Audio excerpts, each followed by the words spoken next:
ও সোনা চাঁদ ভাই বাপজিরা, আমার মা বোনেরা যারা আমার ওয়াজ শুনছেন, আপনাদের খেদমতে বক্তব্য। অনেকে রোগের মধ্যে আছেন, অনেকে পেরেশানির মধ্যে আছেন, অনেকে কষ্টের মধ্যে আছেন, আপনার দোয়া কবুল হয় না।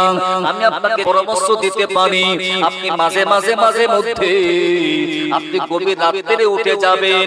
আপনার স্বামী জানবে না, আপনার বিবি জানবে না, আপনার মা আব্বা জানবে না, আপনার ছেলে মেয়ে কেউ জানবে না, পৃথিবীর কোন ব্যক্তি কেউ খোঁজ রাখবে না।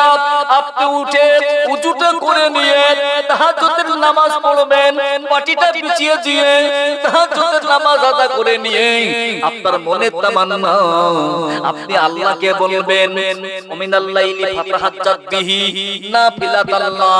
আমার আল্লাহ তাআলা কোরআনে জানিয়ে দিয়েছে, আমার হাবিব তাহাজ্জুদের নামাজকে আমি আল্লাহ তাআলা আপনার জন্য অতিরিক্ত করে দিয়েছি, এটাকে বরকত করে দিয়েছি। আল্লাহর নবী দয়ার নবী পাক জবানে জানিয়েছে, যে ব্যক্তি তাহাজ্জুদের নামাজে বাদে আল্লাহ দরবারে যে দোয়া চাইবে, এই দোয়াটা তাড়াতাড়ি কবুল হয়ে যাবে।